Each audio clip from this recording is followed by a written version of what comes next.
5, 4, 3, 2, 1. Today's episode of the worst movie ever made is brought to you by hot dogs at 3 a.m. The tube-shaped song about giving up. Wages stagnated, lead-infested boomers refusing to pass the torch and let go of their McMansion so their offspring can scoop it up before BlackRock does. Time slowly marching forward, with the only thing you're looking forward to being the sweet release of death. Chill out, man. Have a hot dog at 3 a.m. when you look at your direct deposit while eating over the kitchen sink. You have a few $1,000s sitting in your checking account, but a new bill cycle starts tomorrow.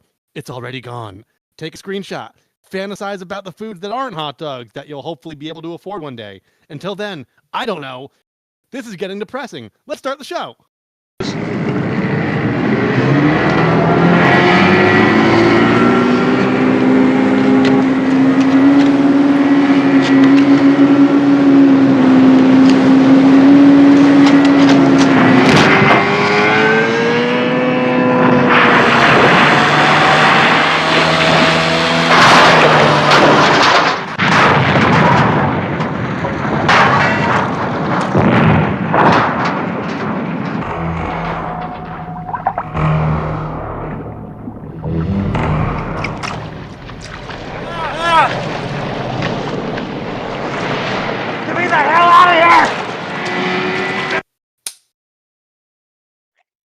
Hello and welcome to the worst movie ever made. The movie podcast designed with one thing in mind: find the worst movie ever made. I'm your host, Chris.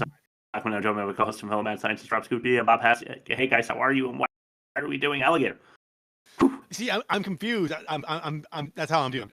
I'm doing confused. Yeah. I am confused because this is one of those cute little things where we picked a movie and we actually all, I think, collectively thought it kicked ass. Yeah, it kind of did kick ass. Alligator is pretty kick ass. Like for 1980 or 70. Yeah, 80. Yeah, for a 1980s creature feature, they showed it in the daylight and it doesn't look bad. So yeah, I'm gonna pass it over to you, Bob. Let's talk about let's describe this. Let's talk about this. Let's get a Bob explanation. Are you ready? Are you ready to rumble, Bob? Hold on. But the creature does look bad. I mean, it's supposed to be I mean, so, not when you're like this was really high on edibles. This was this was my choice, and I know we're supposed to make fun of it, and we will. We're gonna make fun of it. Moments. I will. Yeah. I promise. But this is a must-watch. It's so great, and this is gonna be more of a great. It's gonna be more of a roast than a criticism. Okay. Does that sound fair? Yeah, I think that's fair. Yeah. Yes. I'm ready. Bob explanation. Here we go. Bob, it's time for the best explanation. Hell yeah, sick. I'd eat that shit up. Bob?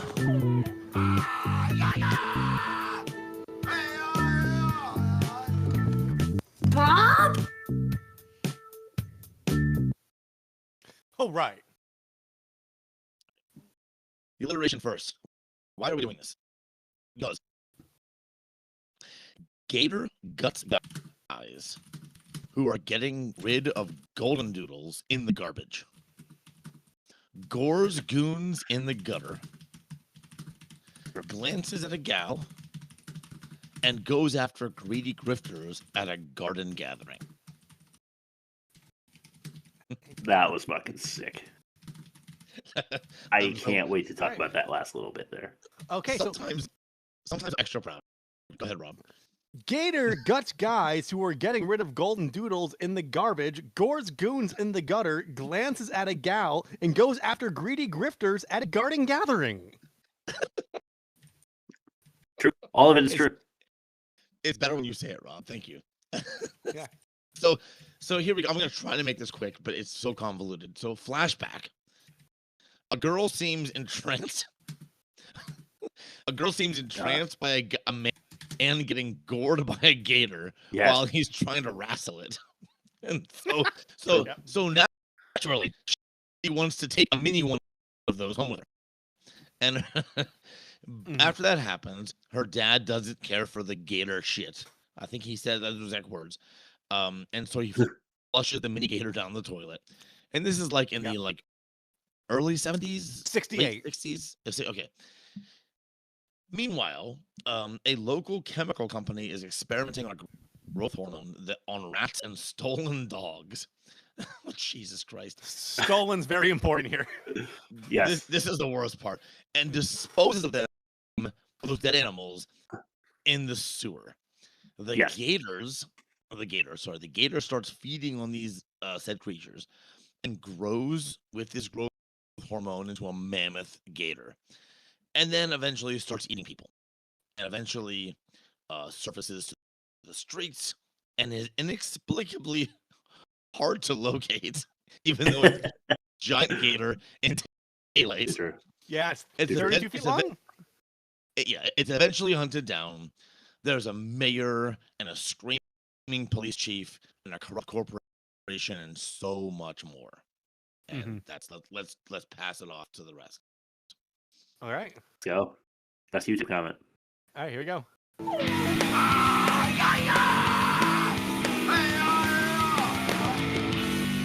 That was a comment from YouTube.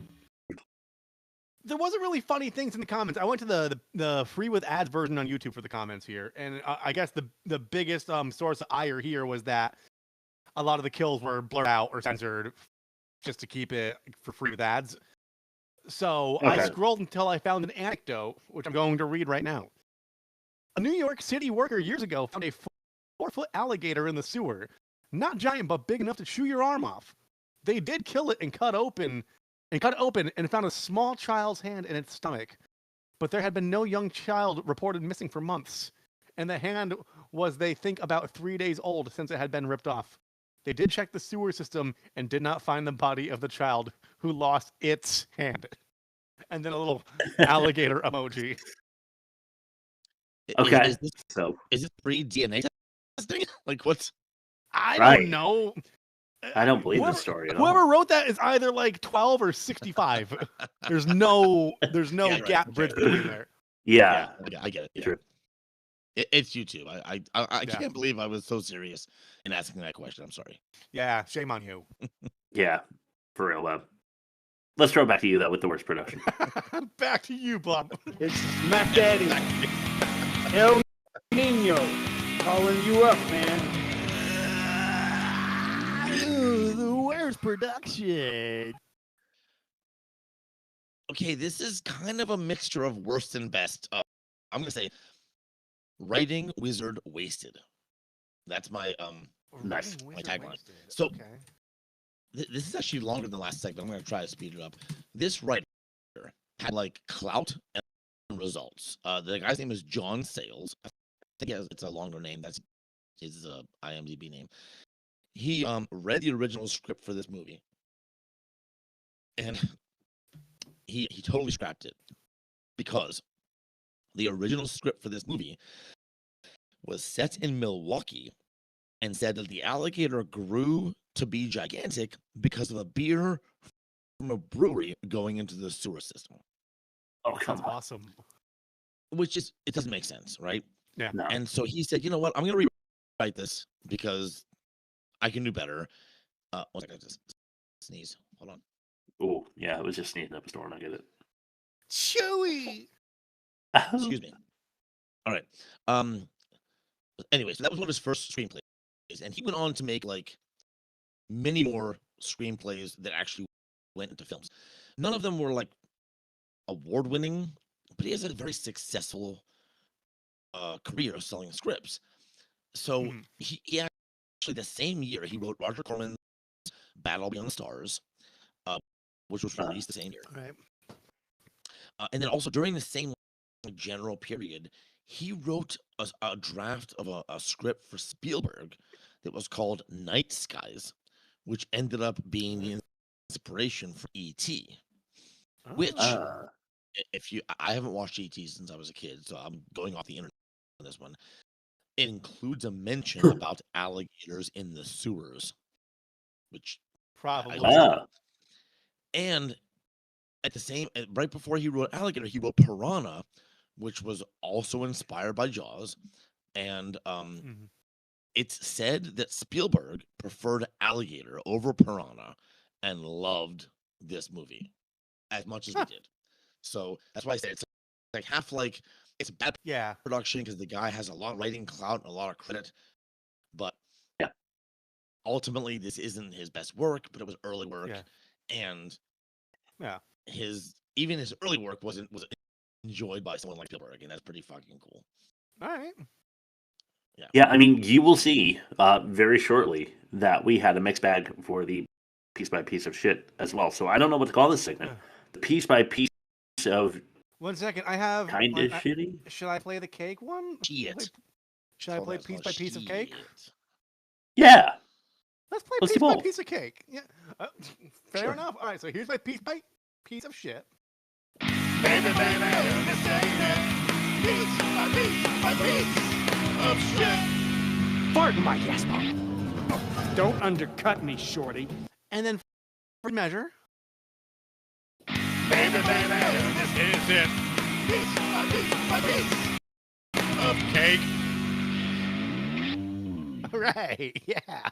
Yeah. So this is like somebody volunteered to like bring a cake to your Thanksgiving, and you were like, hey, I guess, and then it was too dry. Yeah. So it was like a shitty cake. It was like an angel's or a devil's food cake, but they didn't use like enough oil or something. Yeah, exactly. Yeah. Sucked.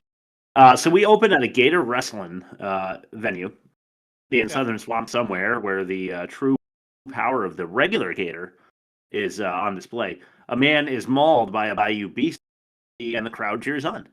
At the gift shop, you can buy all sorts of things, including baby alligators, which brings me to my first moment of offensive stuff. Selling alligators to fucking children. That's pretty offensive.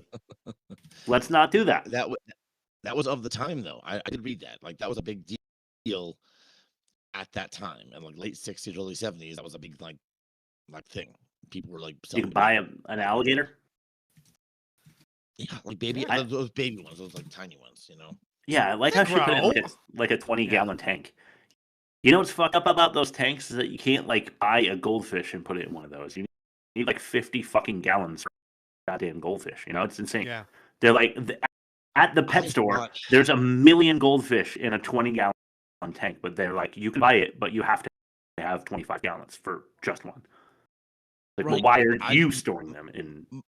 My issue with that whole setup you just said was her like fascination with the guy being chewed up. Like she like couldn't take her eyes off the guy's like bloody legs. I'm like, ugh. It's kind of gross. I mean, it happens. I see some pretty terrible things online when I'm just scrolling through reels, and then like you watch it, and then you shudder. And you're like, all right, I'm gonna watch it like 9 more times before moving on to the next thing. Yeah, I saw this guy like put. Yeah. You grew up watching beheadings on Rotten.com. Yeah, I'm just saying if I didn't and I was in the 60s and I saw something like it's like Stand By Me, the Stephen King, like these kids they just want to see a dead body. They just want to fucking find it. And because like I kind of want to see it, you know? I get it. Okay, I'm with you. So she is Marissa, a future Gator scientist. And she convinces her mom and dad to buy one of those things and take it home to LA, or where are we? Where are we? They're in Chicago. They're in Chicago? Okay. Yeah, I think so. Yeah, Chicago. Having second thoughts, dad flushes a thing down the toilet, which, by the way, is the right fucking thing to do. Mm-hmm. Like, you don't allow your daughter to raise an alligator that will then eat her when it's old enough to do so. Maybe wait till she goes to sleep and cut its head off instead of standing up the next sequence of events 12 years from then. Yeah. Yep. Yeah. He's like, somebody else's problem. And he was definitely dead in those 12 years.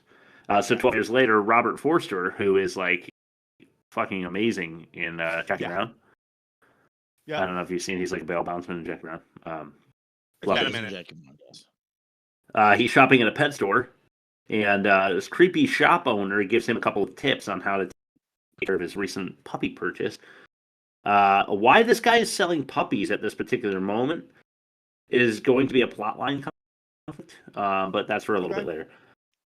Forster, playing Detective Dave Madison, is called to the water treatment plant where a human and a dog are both found mutilated in the filtration system. Yeah, something like it. That was. This brings us to one of our. Go ahead, Bob. Yeah. No, I'm just thinking. You go ahead because I know what you're gonna say. The same thing I'm thinking. Well, this brings us to one of our more charming moments when we first learned that Detective Madison is like just fucking awesome. This is best dialogue moment. This is Casket. Yo, homicide in here? Yeah, it's me. Chief wants you outside. He's got a lady that owns a dog. I'll be right there. We got a big toe in the morgue once. Nothing else, just a big toe. Yeah? Never found the rest of them. But we figured out who it was. Had a funeral and everything. It's been a pretty small casket. Yeah, nice. Bob, I guess my question is, were you going to mention how the sewer shouldn't be feeding the main water lines? Or is that how a city's actually run in Chicago? He was dumping the dogs. In a shopping cart? Oh, yeah. Oh, no, I'm getting to that. Okay, so yeah, I'll hold because I thought you were already there. So go ahead. So, me and the dog have both been separated by what could be like a city sewer slasher. Creepy pet store owner is now shown dropping off precious cargo to a sleazy scientist. The cargo? Puppies. The scientist is dissecting, injecting an alligator infecting at the cost of countless puppy lives. So here's the most offensive moment. Fuck this guy. I know that's the point that we're supposed to say fuck this guy, but I'm glad this actor is dead. Fuck him. Pet store owner, loser douchebag, is also in charge of disposing of the puppy corpses. So he dumps them into the sewer. He meticulously positions the puppies down in the sewer corridor in a way that leaves him oblivious to the menacing terror behind him. The Growligator. Check it out in this clip called Context Clues.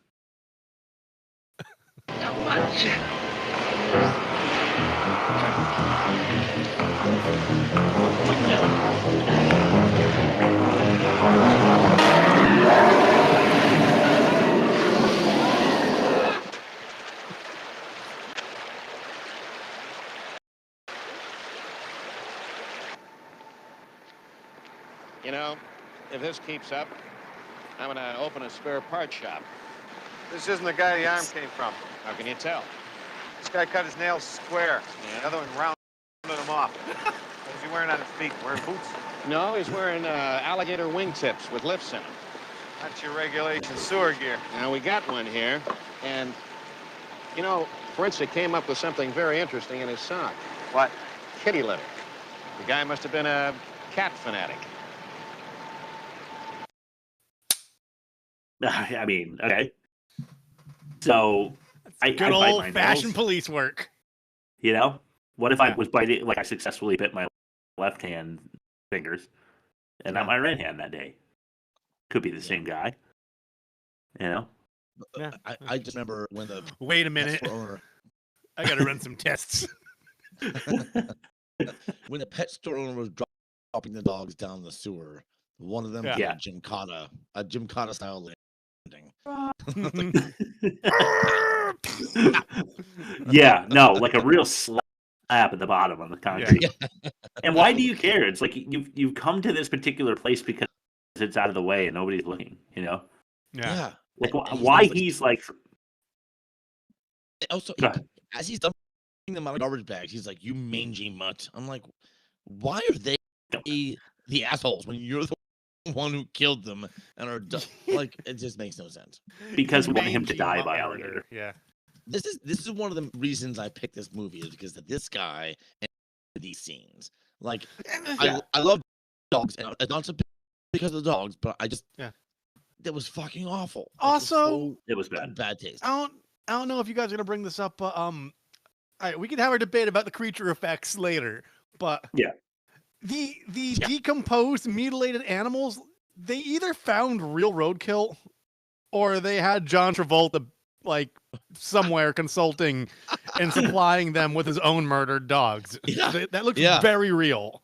It looked very real. Oh, you need a log dog? I've got 3 in my pool right now. Let me pull them out for you.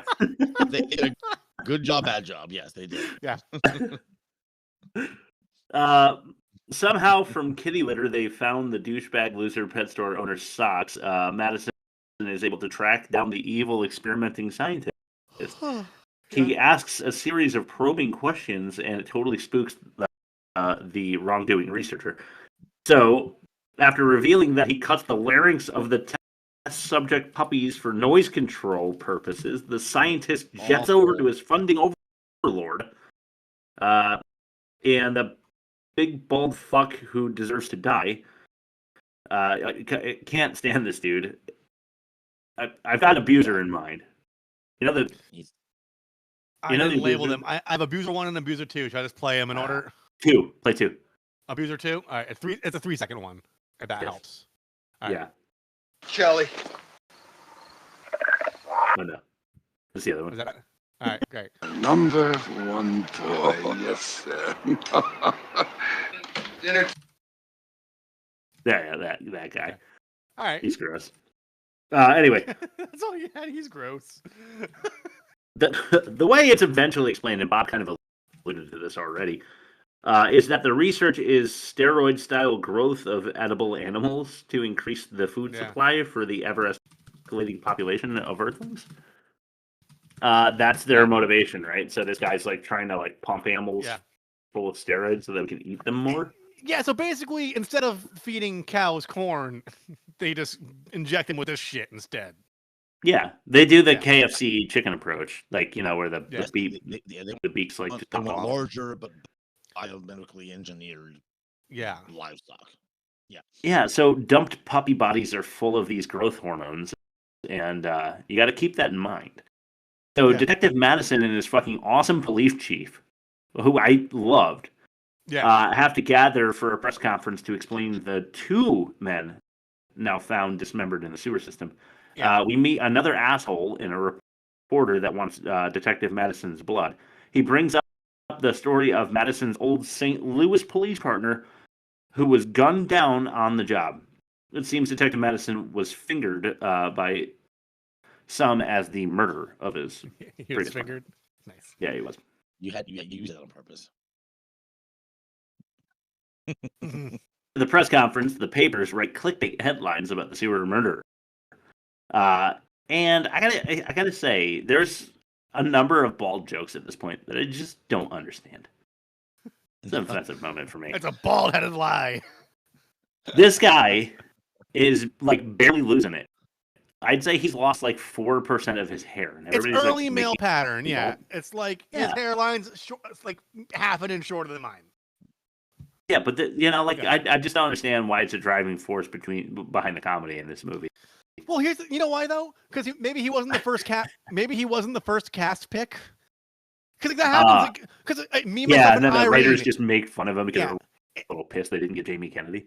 Yeah, and myself, and Irene. There's a line in the script about like Renee Zellweger's character getting a boob job, and then she goes like, "You mean like these? They're all mine." It's like, you're flat as a fucking toddler, dude.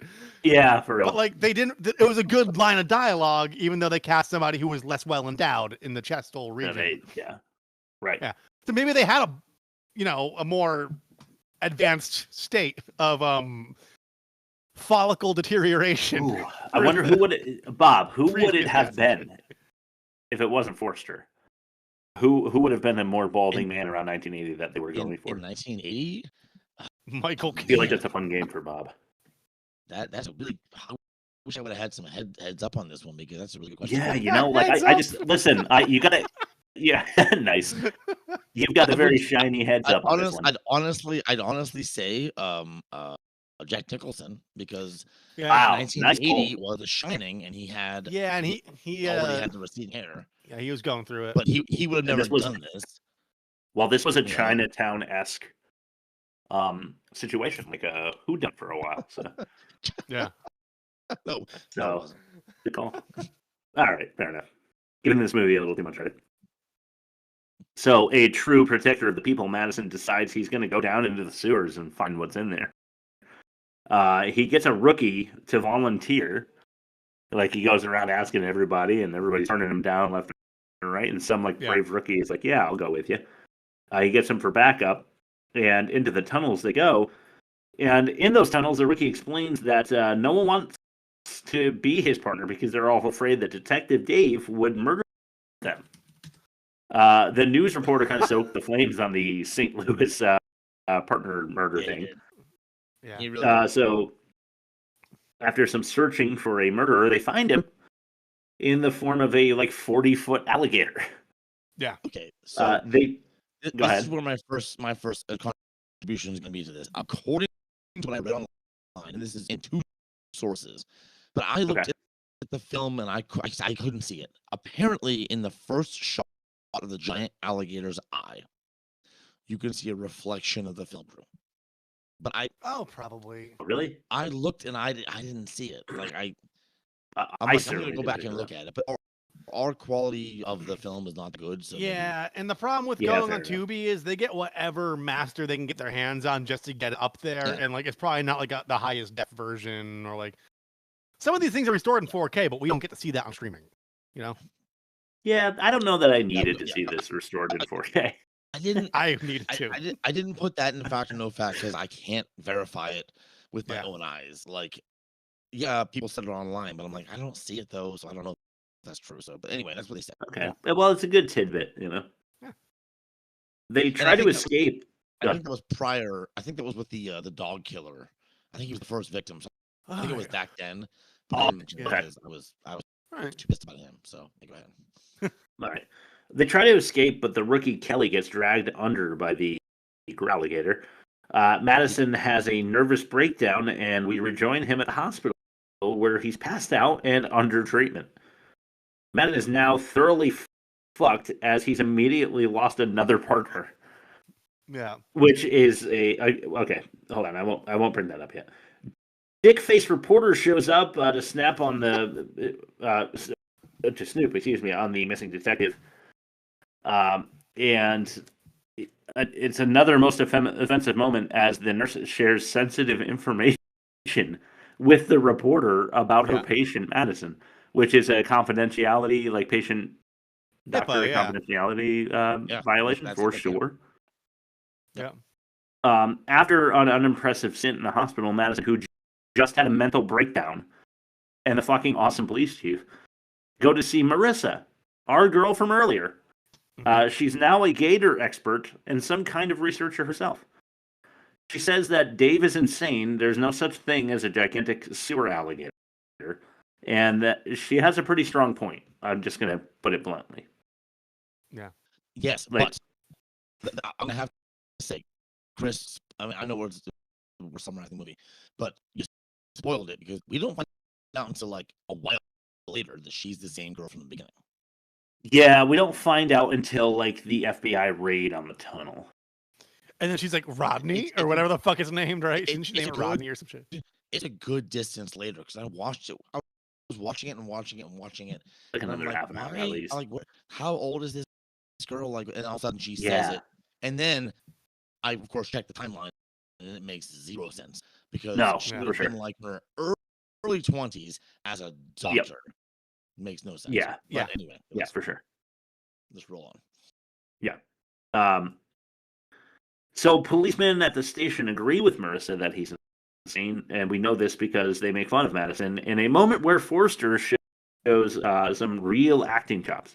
It's these moments you might notice from me, where I pick out acting where there's actually less words and more like facial expression. This one is nice. So check this out on Spotify or YouTube for sure.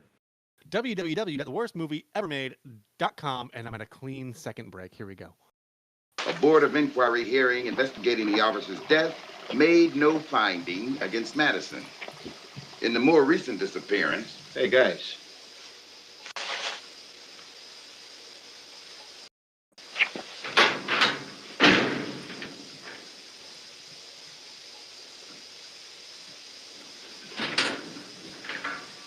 Nice.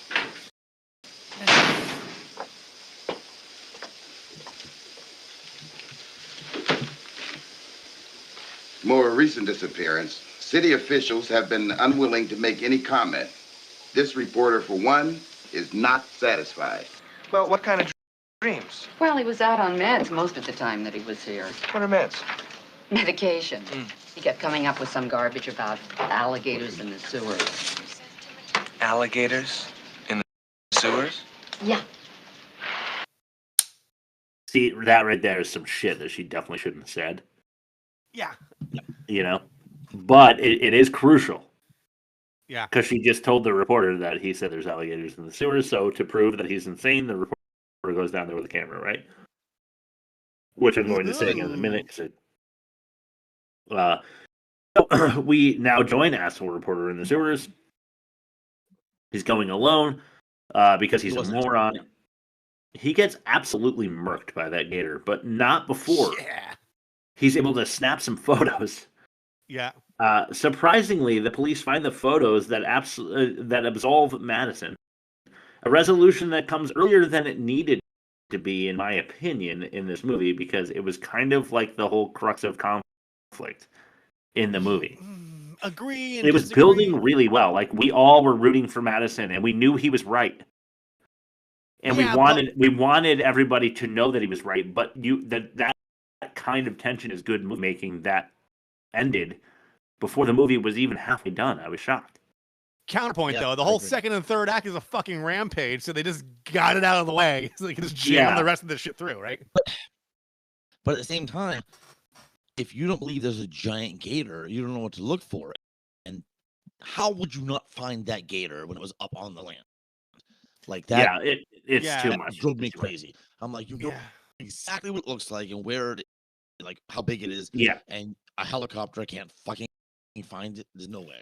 Yeah, 32 feet or whatever. Yeah. Fucking massive. So I agree with both of you to a point. But I'm gonna side with Chris on this one. Okay. Well, so now everyone knows about the giant beast in the sewers.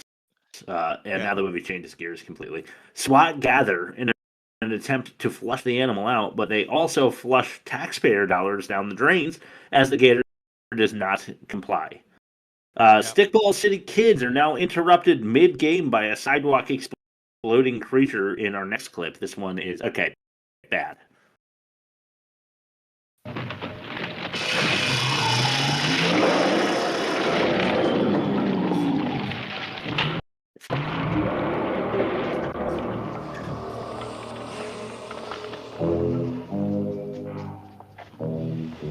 That's the one on the TV. Music,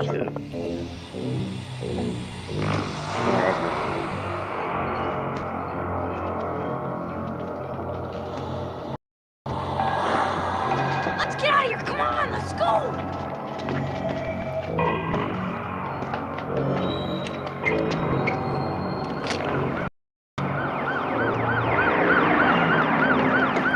It's the man bear pig music. Yeah, really.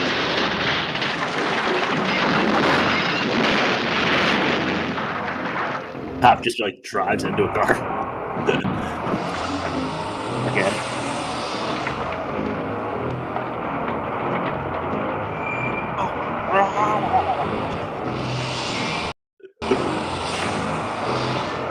Hissing. Maybe a little more. Yeah. Yeah. So guy is like, hey, there's a 40-foot alligator coming my way. Let me crawl out of this window, which is right in front of his path to me. And then he lays there on the ground and like turns and he's like, "Ah!" The alligator was like, whoop. It sounds like Charlie Brown's teacher talking turned into a menacing soundtrack. It's very ineffective for me. I hated that. Like the moments of tension that are like, womp womp womp womp. Like, all the bad things that a monster movie can do, they did. Like they didn't. Yeah, they did. They didn't invoke fear. They didn't invoke shock. It was very much like early Godzilla shit, but they were going B movie creature feature style. Yeah. Yeah, and I know they leaned into the funny, but some of the stuff was not funny. Not bad enough to be funny, or not funny enough to be. For a movie like this, you got to play it straight or go completely schlock, and they were like trying to toe the line, and they didn't. Yeah, they did. Yeah, they couldn't pick a lane. Much, back and forth a little bit. Yeah, I agree. So one of those like street punks, we'll call him Joey, goes to grab a kitchen knife. This is the most offensive moment for me. He runs by his mom. He's like, "There's a 40-fucking-foot alligator out there eating a policeman," and he grabs a knife and then runs back out. And the mom's like, "Yeah, whatever." I mean, you got to chalk some of that shit up to a kid's overactive imagination, because that's not a common thing in Chicago. But she was also on a frantic phone call while drinking. It was very much a characterization of her being neglectful, attentive mother. Definitely a like slums mom who doesn't care. Yeah. But I mean, loves mom. But I mean, would you, if your kid came up to you right now, Chris, and was like, "There's an alligator in our bedroom," you're gonna be like, "Ah, fuck off." I'm not gonna hand him a kitchen knife and send him out the front door. You know? No, but you're gonna keep doing your podcast while your kid gets potentially mauled by an alligator. I mean, this is important to me. The show is important to me. I do the same thing. I'm projecting. I would do the same thing. Yeah. Right. Hashtag podcast problem. I'm in the basement. There's a mom in between me and him, so she can deal with the knife with me. You know, right now. Yeah, but if you were a single dad, I don't. You know. Anyway, let's just. Yeah, fair enough. Madison and Marissa in the city. in the city, yeah. If I was a slum dad, Madison and Marissa arrive at the scene where they ask the terrible little actor that we just saw how big the beast was. Here's El Dorado. Fun fact: I know you said El Dorado, but I typed it as Ed Dorado, and I was like, "What kind of hero would Ed Dorado be?" Oh man, that's anywho. Here we go. Look, I gave you 78 men. You got the National Guard. They still loose in my city. And look at the hole he made. He'll go for water. What? He'll go for water. He's expended a lot of energy, and he'll look for a place with water to rest. That's wonderful. We got rivers, we got canals, and we got that lake over there.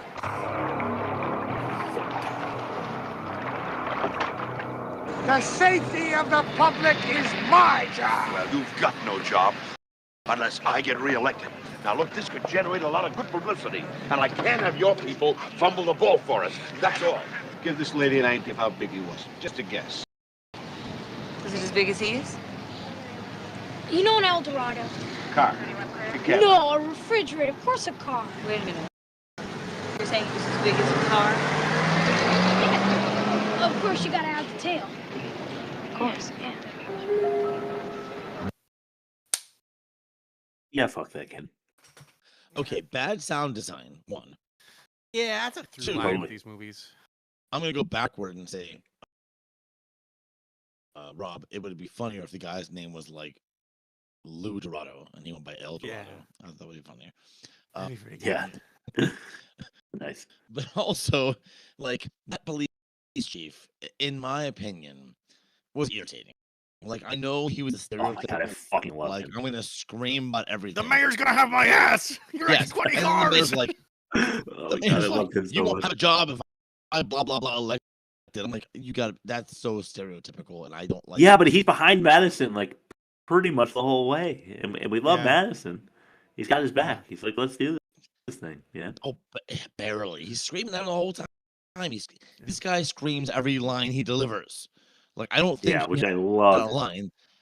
Like, it was almost like a Samurai Cop, but Yeah. less. He was funny. He was so awesome. Though. For those who want the context, go to agree, Bob. www.theworstmovieevermade.com to listen to our Samurai Cop episode. It's in the double digits, I think. We've been doing this for a while. That's And the tit scope on that one is off the charts. So if you're really into boobs, Outrageous. if you like boobs, check that one out. If you love titties and swords, check that one out. Yeah. What was the Samurai Cop boop Batisco? I can't remember what that was. It was a 71, which is I think our fourth highest scoring tit scope activation. How many boobs in Samurai Cop? Less Let's do a than Google- Showgirls, I'm guessing. Showgirls is up there. Showgirls was- Hard Ticket to Hawaii might have been our big winner. That was I found- that was about here. Yeah. Yeah, right. So IMDb has a parent's guide for Samurai Cop: 7 breasts, 6 buns, 3 boinks. All right, now look up Hard Ticket to Hawaii if you don't mind. 7 breasts. Yeah. Was it Can we a do a whole Cocoa Party? episode of just Rob searching this? How many boobs? The story has 2 very hot women. That's not it. There is no specific number of boobs in the movie Hard Ticket to Hawaii, but sources confirm the film contains a high number of them due to its style, which features scantily clad Playboy models. The film is known for its gratuitous and over-the-top violence, cheesy dialogue, and absurdity, which has earned it a cult following. And then it's abundant. So I don't have a solid number. Abundant. Yeah. Abundant. An abundance of areolas. You know, if you want a sleeper cell titty count, You go for Stone Cold with that like football guy. Yeah. Lots of boobies in that one too. Anyway, the cryptid croc escapes the scene and slithers into a local pond. The Force are able to track him down thanks to Marissa's like expertise in croc prints or something. And the next day, they gather around to kill it in boats with dynamite, which doesn't work.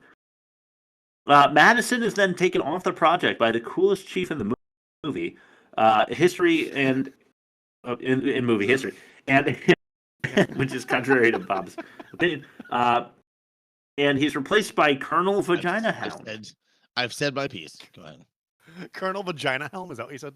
Yes. Madison and Marissa retreat for the research lab to show the audience globs of hormone indicators under a microscope, which is something that's like important to everyone, I imagine. This explains the beastie size, I suppose. The gator is at large, which I think was intentional, like funny language, which was really terrible and probably like flew over the head of most people. Yeah. In the city, having escaped the pond somehow. Did we see that happen? Yeah, maybe. Well, did we see him escape? We saw him come through the streets, but we didn't see him escape the pond. I thought it went. No. Yeah, I remember going to rest in a pool right before a kid's immediately thrown into it. Yeah. Well, we're please into that. say that's the most offensive because that was horrible. That was pretty sweet. But it might be. It might be. Madison and Marissa go poking. I'm close to adding something, but let's continue for now. We'll see. Madison and Marissa go poking around the evil science lab again, asking too many questions. Old evil bald man calls the mayor, who calls the chief, who tells Madison he's fired for going too far. Sounds like a wrongful termination lawsuit. But anyway, Madison tells Marissa the news. In this next best dialogue segment, this is canned. I got canned. Apparently we stepped on all the wrong toes. Well, can they do that? Sure they can do that. It's their town. They can do anything they want. Well, how do you feel? I was always worried they were going to can me anyway. Now that happened, phew, I feel wonderful. And what are you going to do? Fucking love him. Go out there, I'm going to find that alligator and I'm going to kick his ass. Fuck yeah, man. When do we start? Love him. Love Detective Dave. How many takes do you think it took for him to go with the keys and catch him behind his back and then slap his hands? That was fucking sick. I think he just does that in his regular life, and then he's like, I could use he's this in this movie. Yeah. He is absolutely that guy. Marissa and Madison descend into the sewers looking for the gator's nest. And they find it, confirming their suspicions about the evil scientists and the hormones. And the blue globs. Yeah. Stuff like that. So back at Madison's place, Marissa meets Snaps, Madison's vagina fetcher. They talk about fucking and dinner. Sounds like they're really taking an unprofessional level of interest in one another. Most offensive moment, Bob. How do you feel about this one? The gator lays in wait in the backyard pool of an unsuspecting child. He's forced to walk the plank by pirates at a Halloween party and thrown into the pool. And what happens. I was fucking shocked. And especially because after they dump the kid in, they're like, Mom. Like they just run back into the house. Like, Mommy. Sorry we killed I the just boy. murdered a child.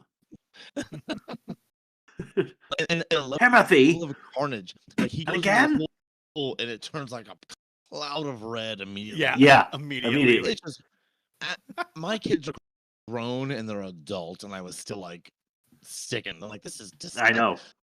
It was all, I know, it was all horrifying. bad enough, and that was like, I laughed because it's silly, but it's also It's horrifying, really though. dark. Yeah. Really dark. Yeah.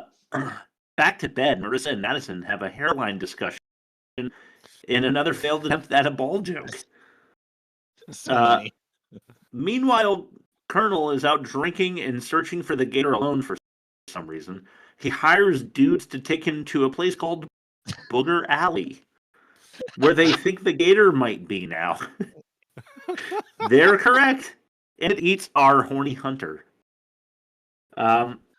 Okay, here's my catch-all for that moment. Go ahead. When the alligator grabs the colonel, his Yeah. body is horizontal, like the bite, Mm.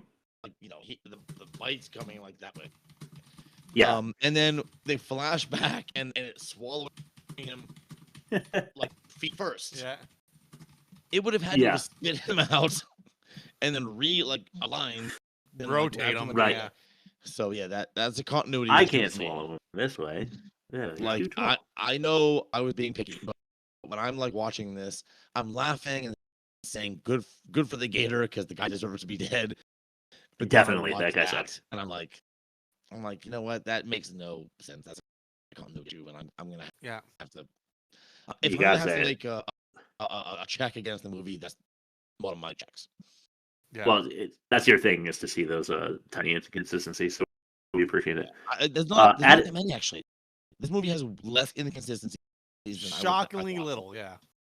Yeah. So kind of a good movie. At a diner, the new couple have their first spat. It's rather nonsensical. Check this out. It's really weird, this moment here. We're going for a worst acting moment with what just happened. This guy never did the kamikaze shift in East St. Louis.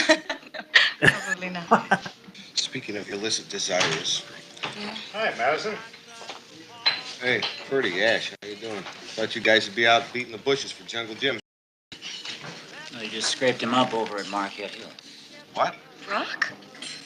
Wasn't much of him left. Pulling a double shift, looking for that damned animal. Tough break about the job, Madison. Yeah, Jesus. it's his own fault. I understand how you must feel. Don't understand me so quick. Right?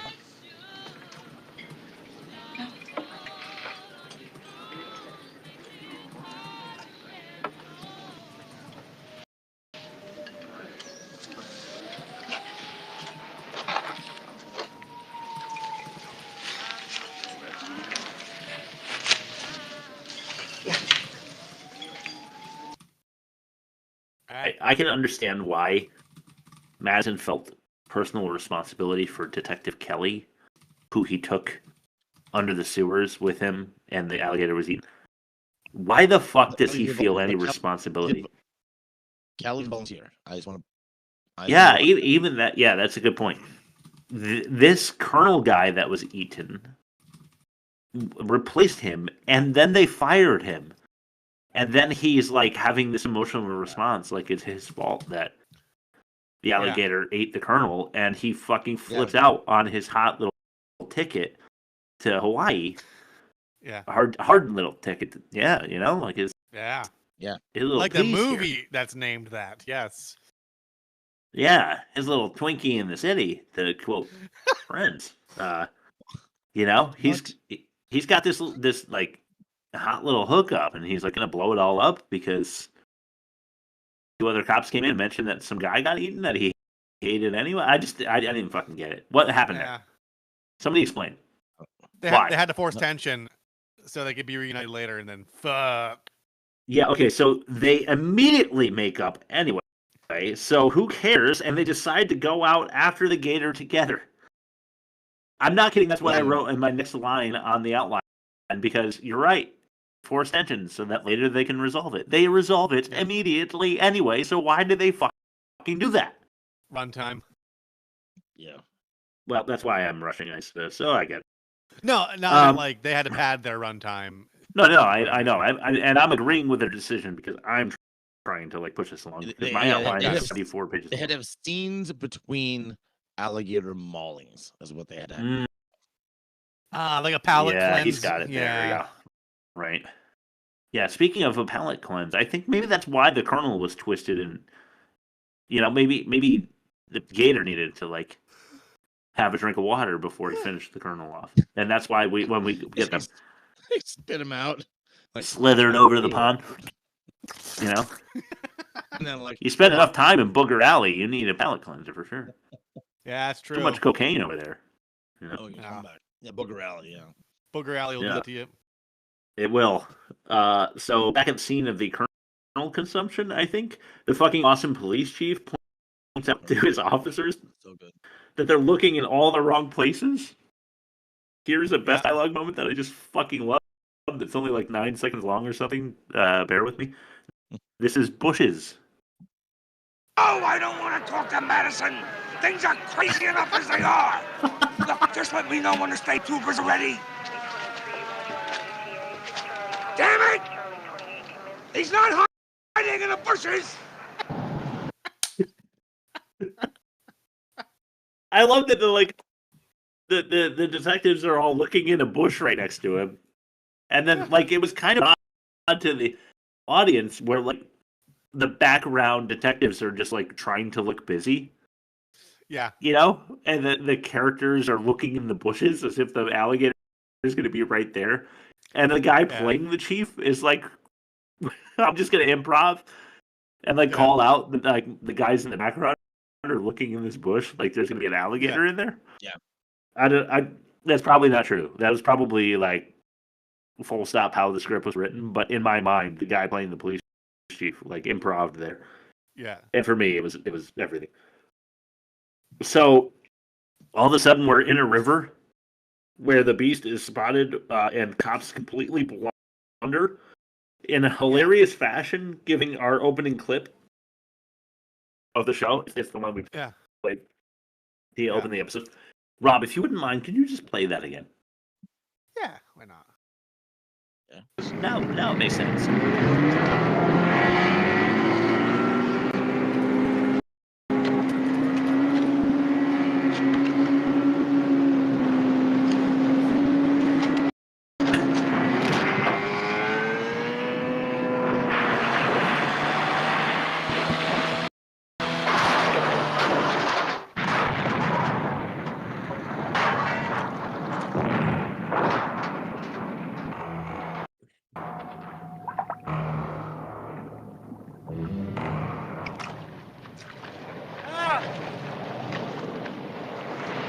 Get me the hell out of here!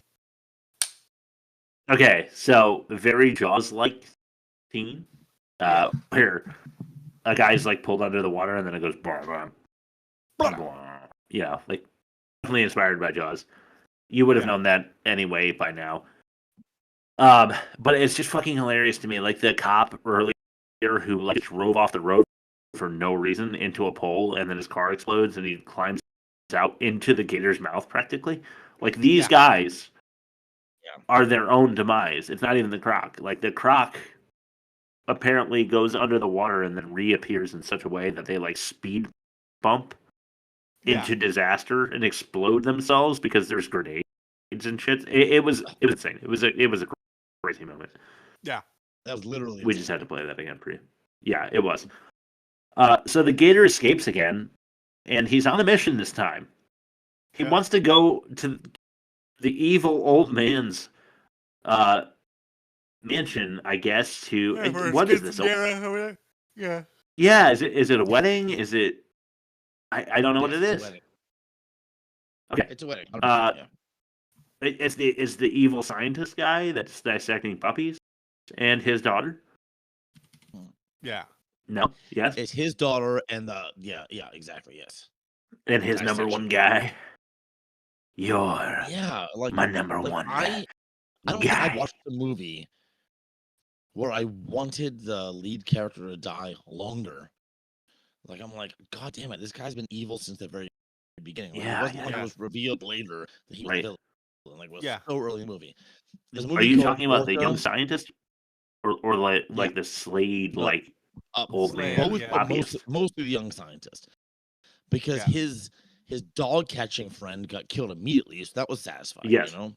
Yeah, for sure. But I watched a movie called Orca recently from the 70s, and the guy that was after the beast in the beginning doesn't die until the very last frame, and that was the only time that I had a longer hate relationship with the guy that's against nature that should die via nature. Well, let me ask you this: does the evil scientist dissecting puppies does he die on camera? Barely. I want to say he dies via tail swat or something like that. Yeah. So he gets smacked with the tail. Yeah. It's implied off screen, but I don't think you explicitly see it. Like, I want to say you see like him bloodied and his bride crying. I think that's like the insinuation. But yeah, it's not as clear. It's definitely not as clear. You know what is clear is the most awkward, like, murder possible by the alligator, who decides not to like invade a limo, but to just crush it with his tail and jaws and stuff, and literally smush the old man to death inside his own, limousine. It was very strange. Yes, the way this old guy died. The funniest part of that is when the old guy and the mayor go running for the limo, the driver's just standing there with the door open, like, is there something going on? Like, why are you guys running? Like, it was so like clear what was happening at that moment, and the driver was just like oblivious. Like, he was like, either like having too many drinks at the wedding, or he just drove on set at that moment, and it was just really funny. He didn't know the killer clock anywhere near. And he does get into the limo, and then the old man, like, punches the lockdown on the mayor so the mayor can't get in. And the mayor's like, what the fuck are you doing? And then they just sit there for 5 minutes. Mm-hmm. Yeah. Eventually, the old man's like, go! And they can't go anymore because the engine is smashed by the Gator or whatever, but they would have been fine if they just drove off. Which was very annoying. The front gate wouldn't let the police in because he didn't know things were going on either, which is still bonkers because he would have heard shit by then. Of course. So funny you say that because Madison and Marissa somehow know where the alligator is, but they're too late. Yes. So they come into the scene. I don't understand how. And they're like, where is he? And they're like, he went that way. So the Gator escapes again for like the seventh time and into the sewers where Madison and Marissa give chase. The plan is to use the stolen bomb I didn't mention before. I'm sorry about that, but when Madison was fired, that guy from the police station, yeah, I felt like I should mention him, but this was insane, so I just didn't. He uses a stolen bomb from the police station to plant it in the nest. That's the plan. Just before the beast arrives, Dave plants the bomb. An old lady parks on a manhole. This is the conflict of the movie. It's not the alligator. Yeah. It's will Dave make it out in time because some old lady parked on top of a manhole, which is very, very disappointing for the way to end. Like, the big resolution is Marissa pushes her aside and drives off so that he can get out before the bomb. I have a continuity error here. The continuity error was when he first enters the manhole cover in this like sequence. He's wearing these Adidas trainers. Yeah. And then when he lands in the water, he's wearing boots. And he's in boots all the time in the water. But then he comes out of the water and he's back in his Adidas trainers again. And that's just... Yeah, that's fine. Like, the reason I noticed it is because I was watching this movie thinking these actors and cameramen had to be walking in water this whole movie. That must have been so annoying. Yeah. Like, it must have been so absolutely annoying, you know? Yeah. Like, I hate doing that in my life in general. Like, if I have to walk in water in shoes, I'm like, ugh, I gotta get rid of No, that. I don't want to do that. You know? So, yeah. So Marissa pushes this old lady into the passenger seat, which doesn't work as smoothly as it did in this one. Yeah. She goes, like, over the center console, and somehow her legs disappear and then reappear in the passenger seat, this old lady. And then Marissa, like, climbs into the driver's seat and pulls the car forward. We lost you. Chris. Yeah, audio, Chris. Chris, we lost you. Fiddle with it and sing the alphabet. Relapsed. Chris, fiddle with whatever you fiddle with whatever you fiddle. Hello. How's that? You there? Just do the thing where you sing the alphabet and then fiddle with. Yeah, there you go. You're back. You're back. You can stop singing now. Okay. He's back. Okay. It's like sticks for Cartman. I can't do it. L-M-N-O-P Q-R-S-T-U-V W-X-Y and Z. Now I know my ABCs. Next time, why don't you sing with me? We also would have accepted, won't you come and play with me? But go ahead, I digress. Won't you come and play with me? So anyway, a very flaccid end to the better placid. Yeah. Another baby alligator is flushed into the sewer, threatening a sequel, but who the fuck cares?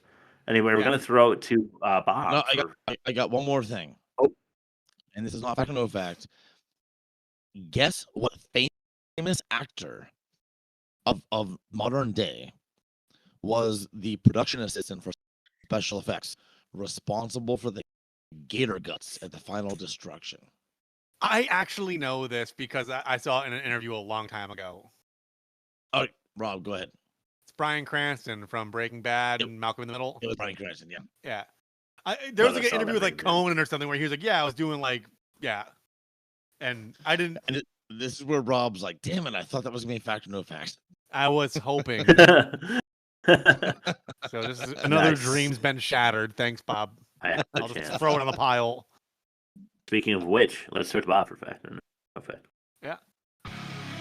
Bob's about to spit some facts, so. Shut your hole! Cause you're gonna wanna. Eat that shit up. There's a hole. All right, lay it on us, Bob. Song's so good. It's a hole to be shot. All right, fact or no fact, I'm going to read you guys 5 things, and one of them is a lie. And I'm calling this, as a throwback to our Garbage Pail Kids movie, I'm calling this Alligator. You can find that at www.theworstmovieevermade.com. Look at me. I'm throwing in nice. Calling it out. Set the plug! All right, so first fact or no fact. Robert Forster, that's our lead, improvised the jokes in regard to his receding hairline. Okay, second one. Robert Forster, same guy, chose to provide his own wardrobe. Okay. Okay, third one. Ramon, the animatronic alligator, was later donated to the Florida Gators of the University of Florida in Gainesville, Florida. Okay, fourth one. Robert Forster, our lead, was recovering from a case of spinal meningitis when principal filming began. Okay, and last one. Sue Lyon, in her final film role, she was the one who was a reporter interviewing the guy about the alligator noises. She began her career in Stanley Kubrick's film Lolita as the young girl. There's no way I could possibly corroborate that or deny that on the fly, Bob. Fuck you. Let's see. I'm making an impossible game. This is what I do. Yeah, I know. Shame on you for doing exactly what you're supposed to. As a teacher, I know how to make an assessment, especially when you have even no information at all. I don't know what spinal meningitis does to you, but he was walking fine. It would probably affect your mobility. He was getting around. He was walking fine, all right. So let's see. The alligator was later donated to the Florida Gators. So like to be like a mascot or like to show up to be there like as a statue at like the stadium or something? Yeah, like mascot, yeah. Okay. Improvised jokes in regard to his receding hairline. So like he's so insecure about it that he wants to get in front of it before production so other people don't make fun of it first. Maybe. But it's a solid strategy. I get it. You got to get ahead of what yeah. We're going to make money for, so. You got to get in front ahead of it. Yeah. Yes, you do. Yeah. Thought of those jokes right off the dome. Let's see. Nice. Provide his own wardrobe. I can't think of any compelling reason why he would, unless like it was in his negotiation. Like, hey, if you bring your own red sweater, we'll pay you 5% more because we don't have to shop for it ourselves. Right. I mean, it was low budget, so. And Sue Lyon, I don't fucking know. I'm gonna say. I'm gonna go with what I originally said at the beginning of the episode. I don't believe the meningitis thing, but this calls back to what I said earlier, where I think they probably had somebody else who was more bald in mind for the cast, and they didn't rewrite it when they got Robert Forster involved. So this had him roll with it. Okay, cool. So I want to like say the one's callback. the lie. I'll also endorse a callback, and I'll like run off of that idea, that theme, and I'll say that he wasn't super meningitis-y, and we'll go with number 4. Didn't seem too meningitis. That was my second. Yeah, so we covered the gamut here of what I would think are acceptable guesses. Yeah. No, I liked it. I'm just going with number 4 as well. He was not very meningitis. I like the idea of our T-shirt collection as he's not so meningitis-y as a T-shirt. I've definitely seen more meningitis. I guess right now here. Hold on. Okay, so the facts are he did improvise his jokes in regard to his receding hairline, which was, by the way, the biggest fact I found. Like, it was mentioned so many fucking times because the writer caught wind of this. He's like, yes, please tell me all these things. I'm going to write into the script and make sure the other characters play off it. And yes, that was his idea. All right. The lie is that he chose his own wardrobe. Okay. That was actually so who did for what movie? The lead character for Killer Crocodile. Okay. Which I didn't know existed until like literally. See, I thought the lead character of Killer Crocodile was the one with meningitis. No, that was real. So first of all, Ramon, that was the name of the yeah. It was often the oft malfunctioning animatronic alligator was donated to the Florida Gators of the University of Florida in Gainesville as a team mascot, and he made several appearances before games and during halftime. I thought that was really funny, and I want to see footage, although I doubt it exists. Me too.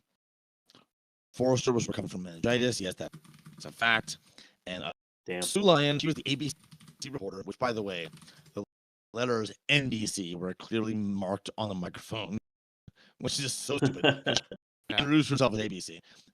And then she interviews Henry Silva.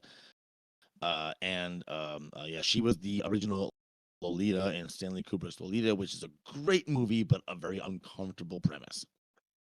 Totally. Because she's a young girl, and an older man is hot for her. Little Leon the Professional vibes. Yeah. No, like Leon knows his limits. This guy, Leon's like, 13 maybe, but 12. Yeah. Leon's like, I'll be your father figure. And Lolita, the guy's like, let me be your daddy. If if I can translate. Sprinkle a little sugar in there, man. Gross. Yeah. Anyway, neither of you win. I'm sorry, but I and Rob accused me of something. I forget what it was. Anyway, let's get. I don't remember. Tomfoolery. Let's start to what we're watching. I bet you that virgin bride tastes just like cherry pie. How do you eat that shit up? Okay, let's take a bite out of what we're watching. All right, Chris, what are you watching? Well, I'm not proud.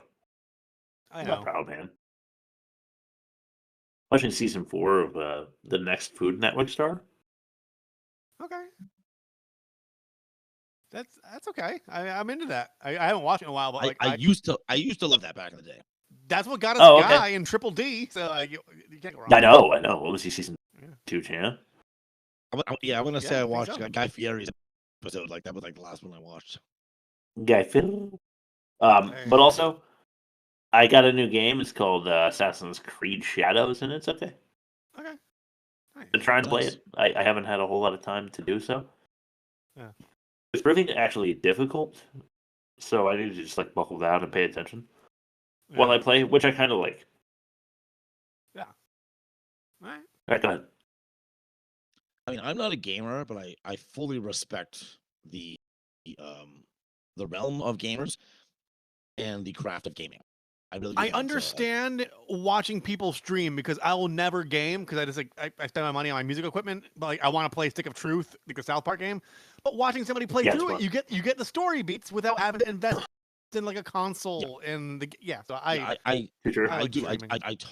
totally get it. It's not me, but I totally get it, and I thank you, Chris, for being that connection to that realm. So I watched, based on the advice of people, the Charlie Sheen doc on Netflix. Yeah, I heard it's good. And, well, here's my thing. I'm gonna rant for a second. All right. The reason I don't watch true crime, and this is where you guys are gonna hate me, I don't watch true crime or very many Netflix like docs, is because they could be like 30 minutes, maybe 45 minutes. You make 8 episodes out of it, and get to the fucking point faster. But they fucking drag I on. agree. I agree with you, Bob. You're right. I agree. You're right. And it's not interesting enough because, like, and here's where you're gonna get upset. With the exception of Donald Trump, truth is usually not stranger than fiction. and I dig strange, and I really dig strange.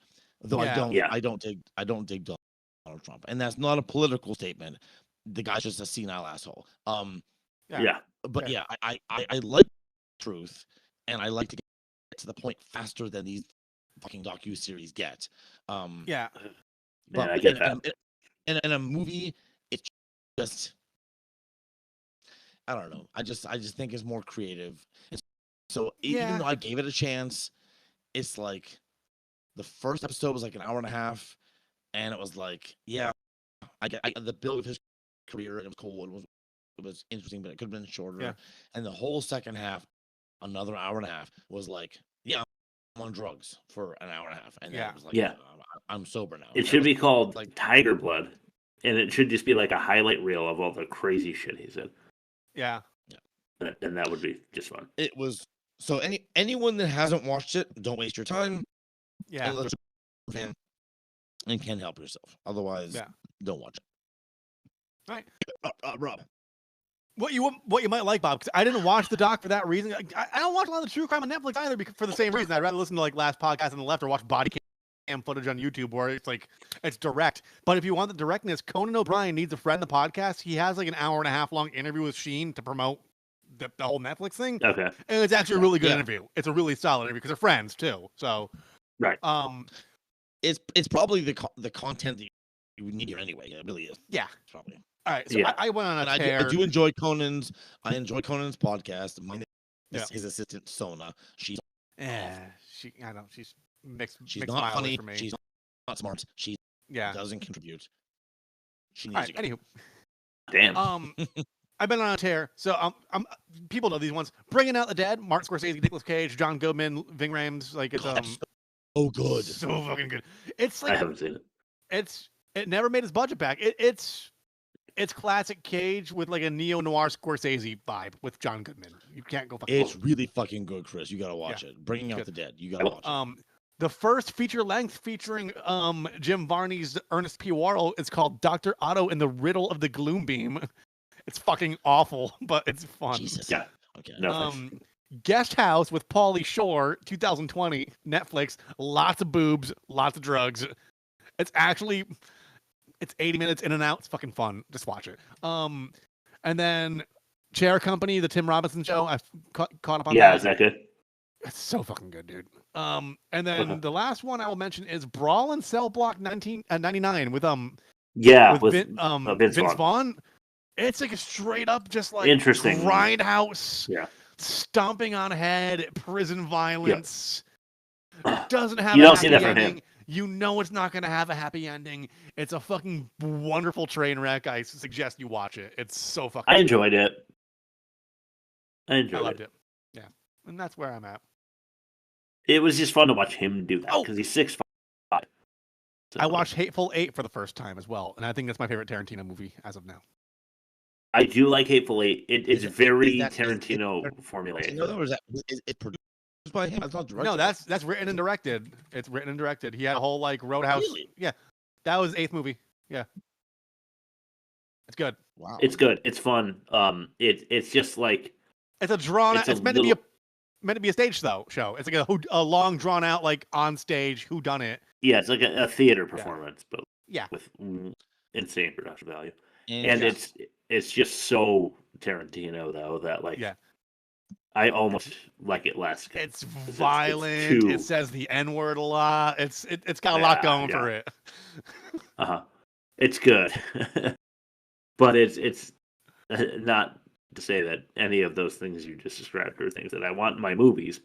But, no, but a Tarantino movie, you kind of come to expect it. It's good, but yeah, like it's almost too Tarantino. All right. Anyway, let's throw it to the offensive mini game. Yeah. It's time for us to decide what's the most offensive in the offensive mini game. Get it right, Cracker Jack.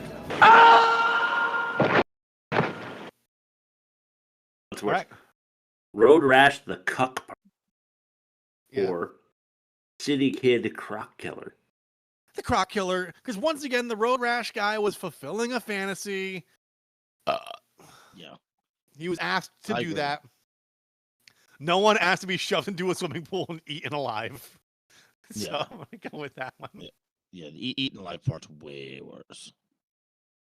Goblin Golf Cart or Doggy Dissection?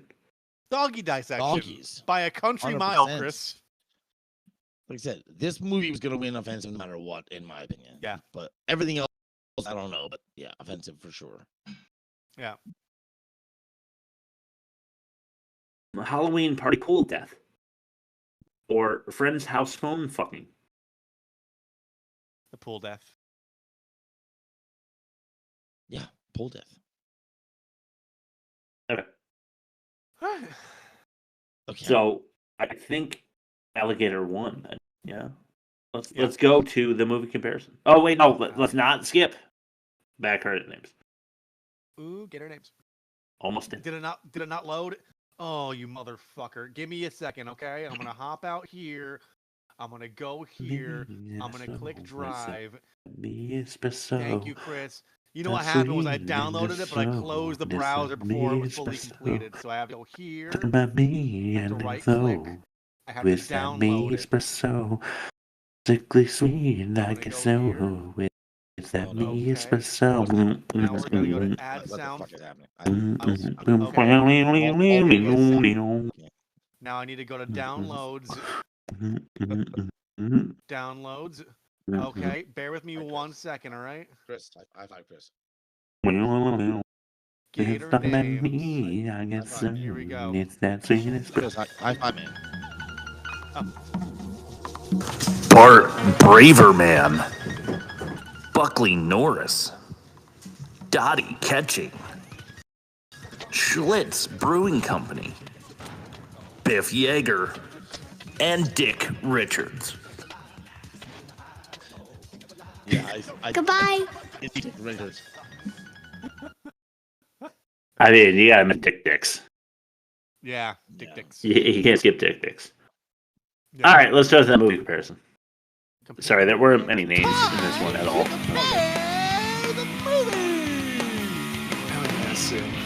I need that shit up. All right. Hobgoblins and Alligator. Continuity catastrophe for production. Okay. Wow, look at that sexy Bob over there. Or Writing Wizard Wasted.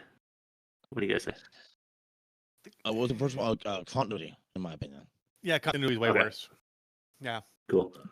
Acting is obviously Hobgobs, but you guys can go ahead and... Yeah.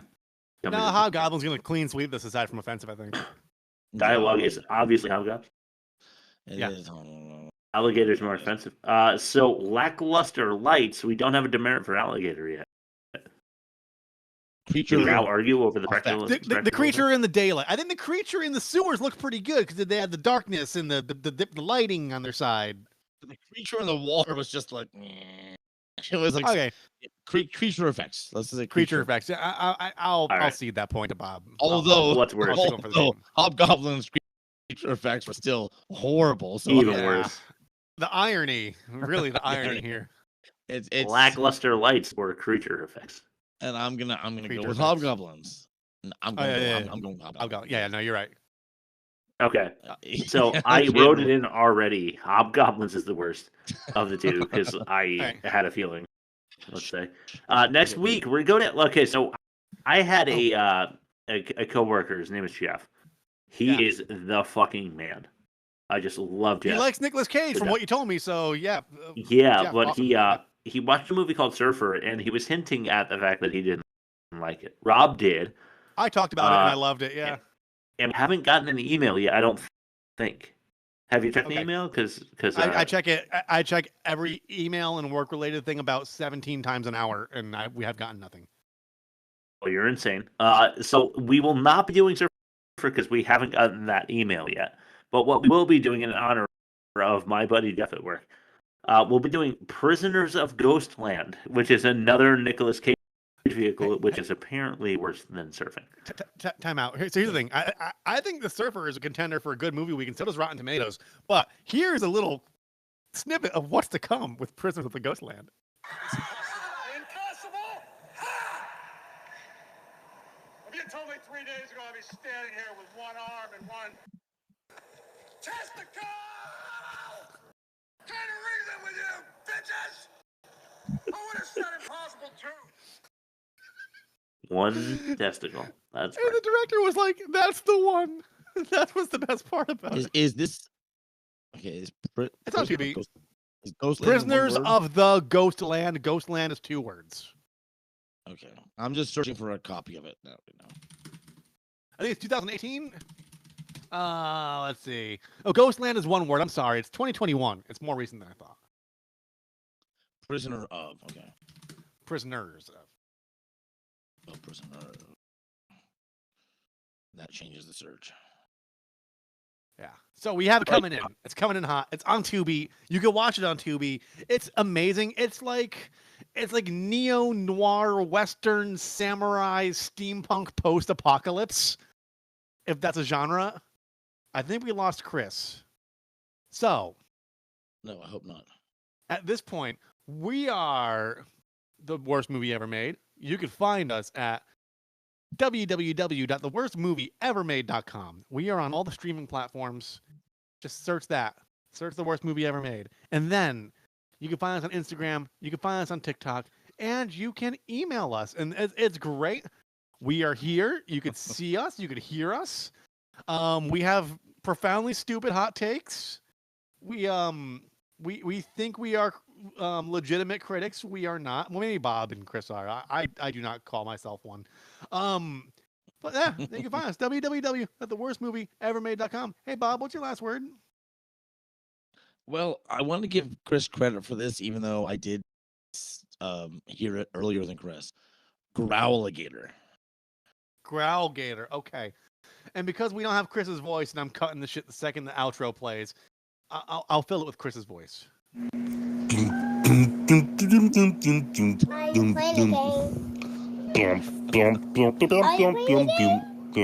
you playing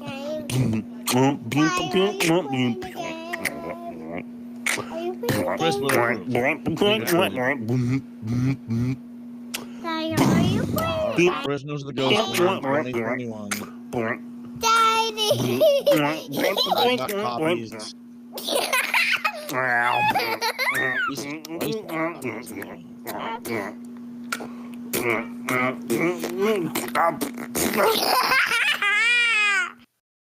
All right, bye, Jelly Skew. And Chris, how gracious of our host to fucking jump ship before we even finish the episode. Really a testament to the level of professionalism he puts into the show, huh, Bob? Totally. All right, and Bob, you're above me right now, so let's do a little dance. Oh, wait, hold on. I'm not there. I was looking at the movie. No, I'm not above. See, I'm next to you. On the screen that matters, you are above me. So he's gonna. Okay. Cool. All right. Awesome. Sweet. All right. Let's get out of here. It's the screen that's being recorded.